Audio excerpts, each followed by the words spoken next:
we are having in the second semester of the LLM course of the English Law Institute. I'm Kumar Abhishek and I'll be presenting my assignment which I have done on the topic of national security concerns in the ancient Indian West. So I have worked on, I have went through various ancient texts like Mahabharata, particularly Bhagavad Gita in Mahabharata, then the text of Manu, Kautilya, Sukraniti, and other philosophers of ancient India. So, to introduce the topic, I would like to begin with the fact that the ancient knowledge used to be in the form of Shrutis and Smritis. So there was no concept of copyright during that period. So whatever the knowledge used to be was the asset of the society as a whole. So there was, since individual yes was not associated with it, so there was very less chance of the knowledge being actually affected by individual factors that happens in today's times. So the knowledge used to be a social asset and social capital. In Vedic philosophy, peace and prosperity for all was contemplated. This was the core virtue of ancient India and continues to be so even today. In Yajurveda, the Shanti mantra goes like one Om Dev Shanti, Antariksha Shanti, Apa Shanti, Okadaya. That means that even the well-being and peace for non-living organisms has been contemplated. So, if we talk of wars and peace and security, then obviously they were on a different footing as compared to the world that prevailed during that time. Vedic mantras are inclusive and peace welfare for all. Like we know about the popular mantra of Sarve Bhavantu Sukhina Sarve Santu Nirabhaya Sarve Bhadrani Pasantu Mahakachitu Bhavavaya. Then prosperity of individual was also contemplated. In Yajurveda, mantra number 36:17, the absence of war and security for all was contemplated. When we talk about wars, the concept of war was about Dharma Yuddha. If we go to Bhagavad Gita, the first slok is Dharma Kshetre Kurukshetre Samveda Yuyutsava Manka Pandus Seva Kim Akurva Sanjaya. Dhritarashtra is asking Sanjay that what is happening in the battlefield. And Sanjay subsequently replies to it, but apart from addressing the battlefield as Kurukshetra, he is also addressing it as Dharma Kshetra. So the war was fought to preserve the dharma, that is righteous cause. So in today's context, when we talk about just wars, wars cannot be just.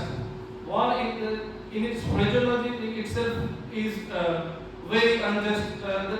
When we talk about war, we imagine that destruction would be there, sorrow would be there, and many vices would come after war. But in ancient times, the war used to establish the dharma and bring prosperity for all. Minimum damage was thought of, which we will talk about in subsequent slides. To build upon the concept of Dharma Yuddha, I would like to point out a couple of things before I proceed further. In Bhagavad Gita, Arjuna was very skeptical about war. He saw his brethren, his family, his clan with whom he played since childhood, he fought and everything. We are fighting everything in a war. So he actually became emotional and was moved by it. So Krishna then tells him that everyone in the battlefield is mortal. They didn't exist when the world existed. Not even Arjuna, not even Krishna, not even any of the soldiers or the leaders who were in the battlefield. It was dharma that existed, and dharma should be established after the war. War is inevitable and you should fight it conclusively. If we talk it in modern context, Prithviraj Chauhan left Ghaznavi after several battles, and the consequence was that Prithviraj had to lose his kingdom and life, everything. So if we should adhere to the principles laid down, otherwise the consequences may be dangerous. This I have brought from chapter 1 and chapter 2 of Bhagavad Gita. In Bhagavad Gita and also in Mahabharata, the principal character is Yogiraj Sri Krishna. Even if we don't go by his personality as Devata, as a person also, he was a mediator of supreme quality. He was an impeccable warrior. Many people say that Sri Krishna failed in mediation in Mahabharata. But if we do a deep study, we find that it is he who wanted the war to happen so that dharma could be established. He was not in favor of a truce. That's why the war happened and the result was infertile. He was also a very great strategist because it is said that the army of Kauravas was greater as compared to Pandavas, but it was because of their advisors Krishna they won the war. Chemin in his Kala Vilas, this is a book by Chemin, who was a philosopher in the 10th 11th century. He says that Krishna had 64 Kalas in him, whereas Ram had only 16. So even if I associate personally with Rama because Ram is more in limited by human limitations, but still Krishna was in terms of personality. He has many more colors. Like Ram didn't have chal in him. Ram didn't have many such qualities in him. I won't say that didn't have those qualities, but he didn't make them evident. He actually kept himself limited by his limitations that the role he was playing.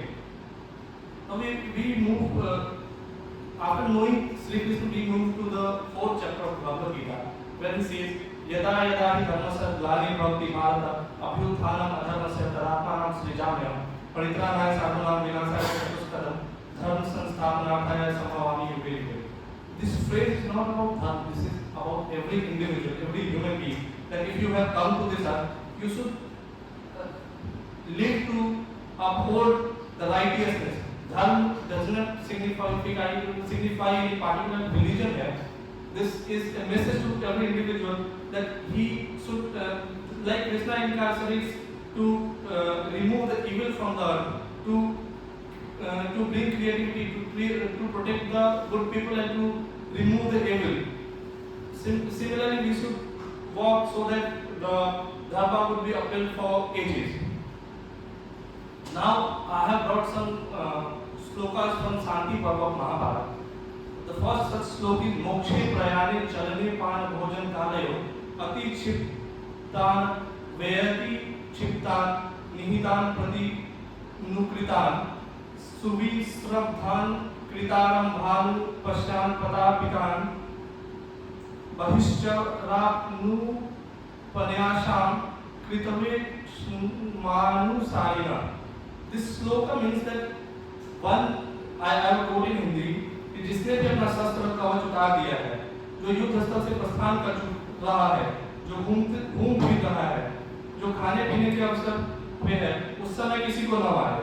इसी प्रकार जो बहुत घबराए हुए हो, जो पागल हो गए हो, घायल हो, दुर्बल हो, निश्चिंत होकर बैठे हो, दूसरे काम में लगे हो, लेखन कार्य करते हो, पीड़ा से संतप्त हो, बाहर घूम रहे हो, दूर से सामान लाकर लोगों को निकट पहुंचाने का काम करते हो, अथवा छावनी की ओर भागे जा रहे हो, पर प्रहार ना करें। If we compare it to modern Geneva Convention on prisoner of wars and those on the soldiers who have surrendered, this can be related. Apart from that, there is a concept of non-use of nuclear weapons, bio weapons. There is an assumption that war should be fair. All these are reflected in these slokas. Then the next sloka is Paramparya Dware Ye Kechid Virdana Paricharya Vato Dware Ye Cha Kechan Vargina. This sloka means जो परंपरा से प्राप्त हुए राजद्वार पर रक्षा आदि सेवा आदि का कार्य करते हो अथवा राज सेवक मंत्री आदि द्वार पर पहरा देते हो तथा किसी युद्ध के अधिपति हो उनको भी नहीं मारना चाहिए. We talk about not killing of civilians within the military, not killing of ordinary citizens. All this is reflected because all the jobs that have been elaborated in this sloka are civilian in nature. Therefore, we see that these principles are relevant even in modern times when thousands of years have passed by them. The next sloka is Anikam ye vibhindanti bhinnam sansthapayanti cha samanasya napa naste kaya dviguna vedana.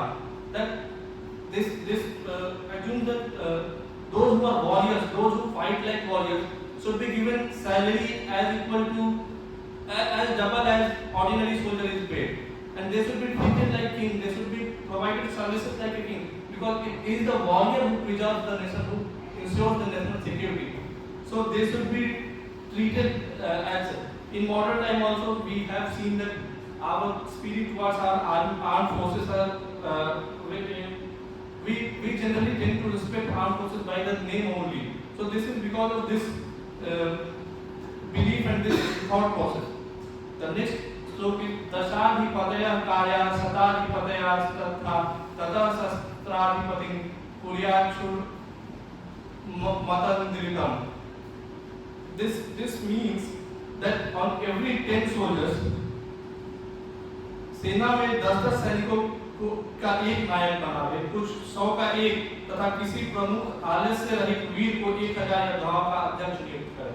This is what has been contemplated in Mahabharata. So, if we see the army structure of today, there is a platoon of 40 soldiers, then there is a unit of around 200 soldiers, then there is a regiment, then there is a brigade, then there is a division, then there is a corps of command, and then there is a headquarters of the armed forces. So, the structure also was contemplated similarly during that time. Moving on to the next sloka. यथा मुख्यान संति व्याप्य वक्तव्या संसपामहे विजयार्थम ही संग्रामे नतक्षम परस्पर. The soldiers in collectivity should place that they will not leave each other until death comes or until they achieve victory in the war. So this means that there should be a sense of brotherhood, fraternity in the army. If we compare it to modern times, in army the motto is service before self. And if we see them closely, they keep nation first, then their citizens after that, then their fellow mates after that. There is a concept of buddy pair, where it is expected that you yourself die but you protect your buddy pair. And then at the end they keep self. So the sense of sacrifice and service should be paramount. Moving on to the next sloka. इहैवते निर्वन्ता ये च केचन भीरव ये घातयेयु प्रवरम कुर्वाणस्तुलं मूलं प्रति. That those who fear the life should leave, and only those who can kill the opponent shall stay. If we see the modern SSB process of recruitment of armed forces, we see that they analyze the soldier on their 16 officer-like qualities. So they actually assess the aspirants based on those 16 qualities, and they determine whether such a person is fit for the armed forces or not. So and this is being reflected thousands of years ago in Mahabharata. Moving on to the next sloka. Na san nipate bradaram vadam va kuyu drisham atmanam cha swapaksham cha palanam bhanti sanjivo. Because such people can neither kill the opponent nor make them flee from the battlefield. They can neither protect the lives of the soldiers and people. Such people should not be recruited in the army.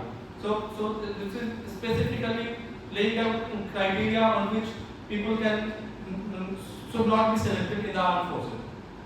The next sloka is Bhagna ityeva bhajyante vidvam so api na karanam udar sara mahti rudu sangopama chamu.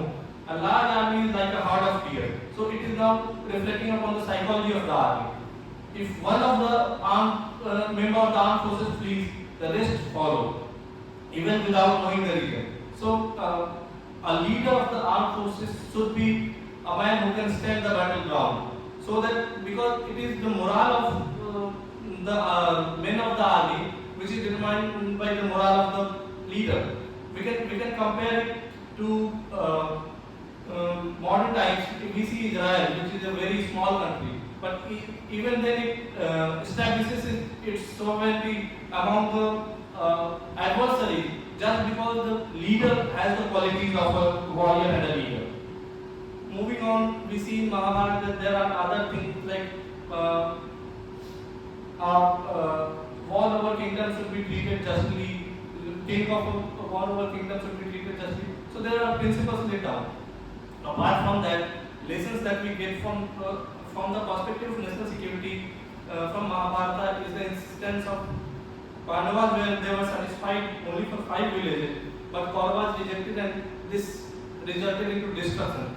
So at times we should satisfy ourselves even for small losses, so that the larger loss can be pushed forward or can be eliminated.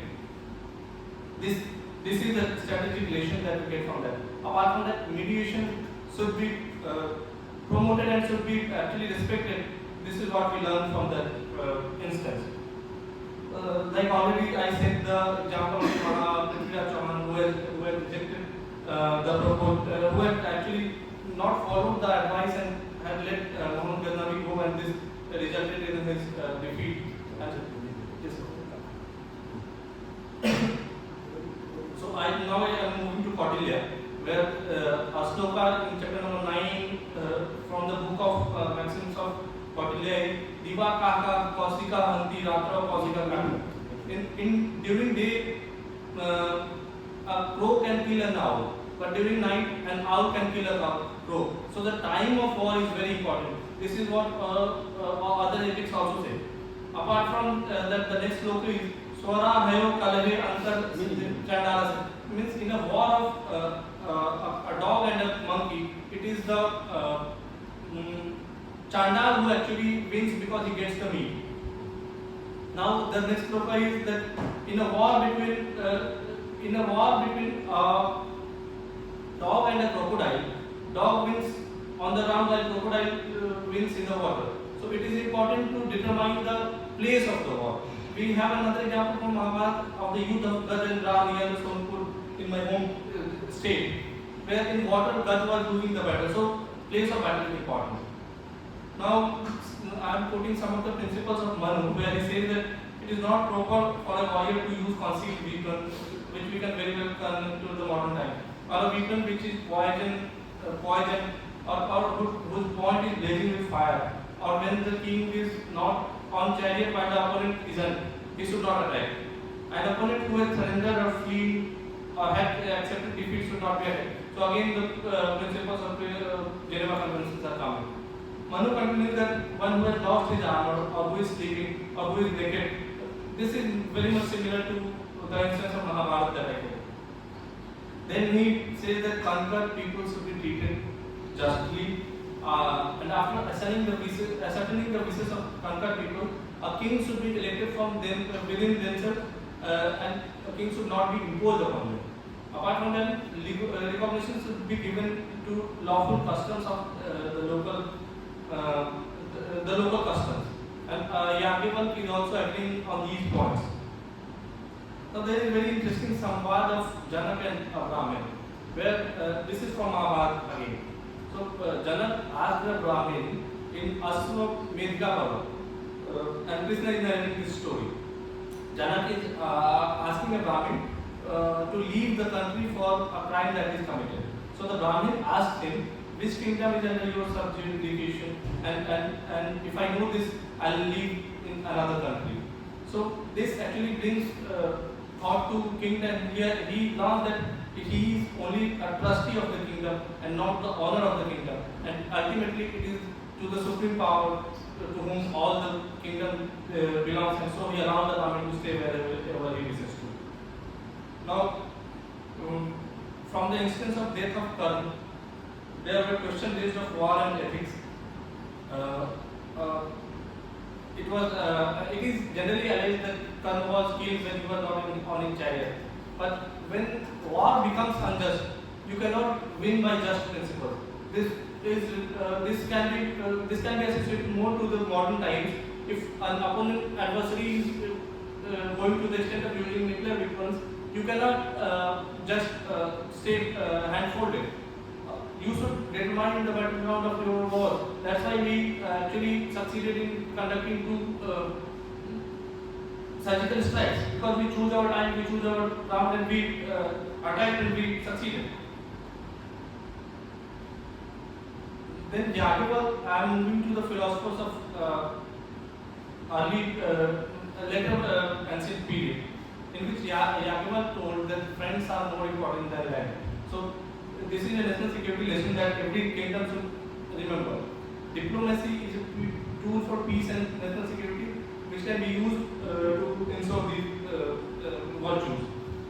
Apart from that, a king should enter into pact with neighbors and friendly nations. Manu is also concurring on this point. Further, Yakovlev says that a neighbor is your enemy, the next neighbor is your friend, and the state next to it is a neutral. So we should plan our strategy of diplomacy and foreign policy accordingly. Moving on to Sukracharya, Sukra Niti says that if you are strong, strength invites security. So if you are strong and secure, you have friends around. And on the other hand, if you are weak, you invite enemies because it invites aggression. People look at weak to conquer him. So we should focus on increasing our internal security so that external security can also be ensured. Apart from that, in Arthashastra there are many principles like foreign relations. Kautilya puts the rationale that self-interest should be protected and ethical considerations should be ignored. Only then a state can be secure. If you go by ethical consideration, your opponent will take benefit of it. Although he preferred peace over war, he was very practical in his approach, a very pragmatic philosopher. He told that if one has an army, he has an army.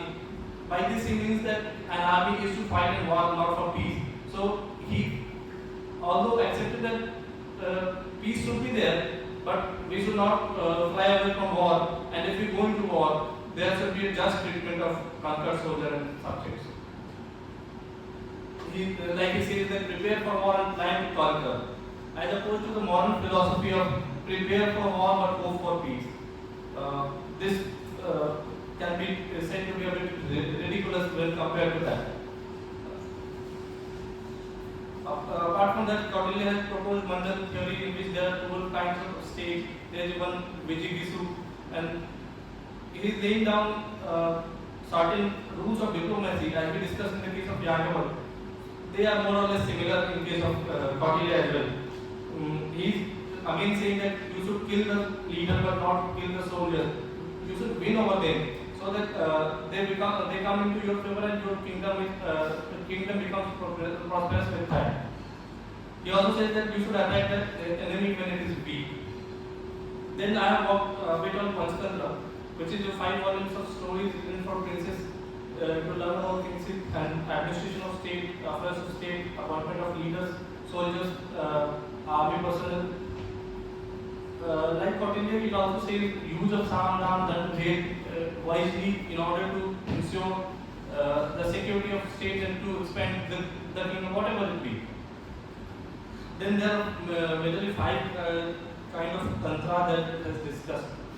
So one is that you differentiate between your friends, similar to what Yakovlev and Kautilya say. Then he says that union between friends helps in strengthening your nation's strength. Then he said it is said that friendship with former enemies cannot be trusted. Then it is that unwavering intelligence even during emergency is required so that you can take prompt decisions and ensure your security.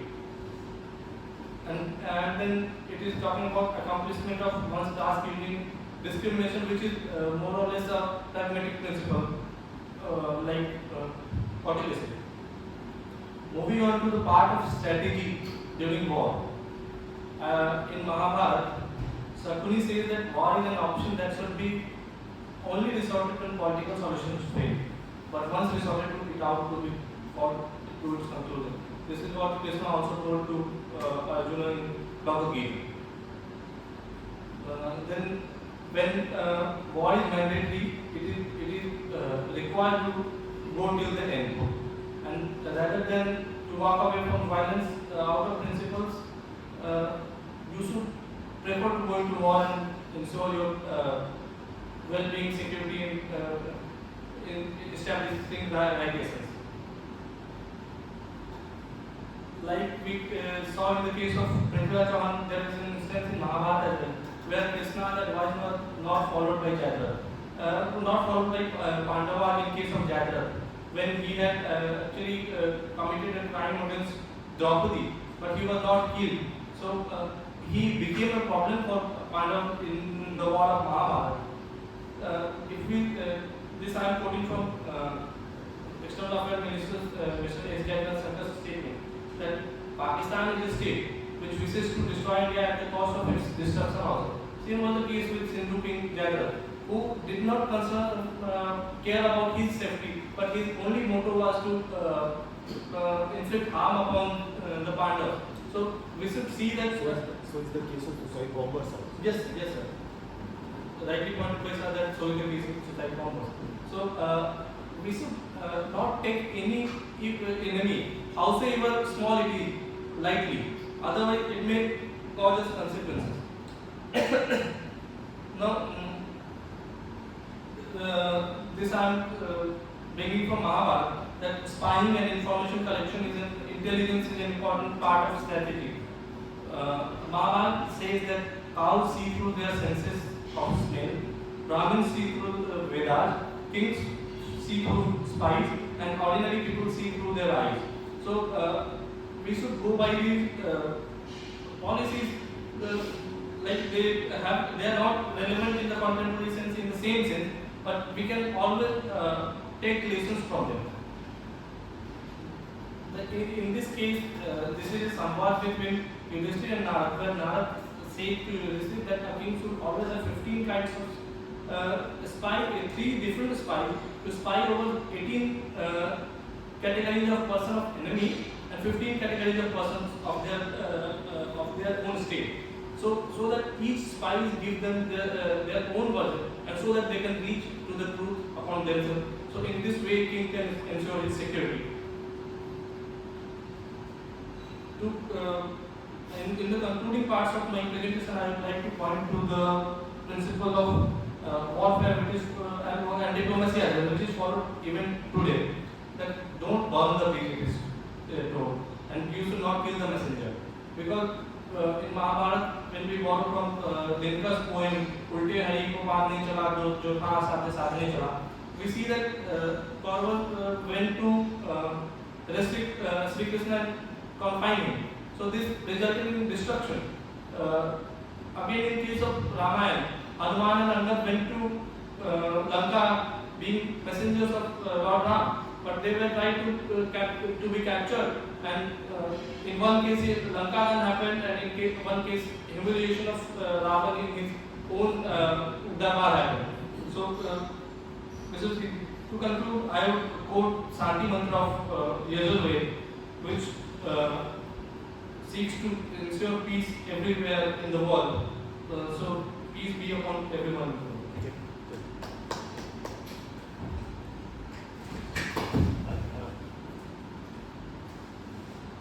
अभिषेक आप आएंगे कोई और आ रहा है? सब ऊपर पे वो रिस्पॉन्ड। अच्छा आइए। इसको पॉज करना है कि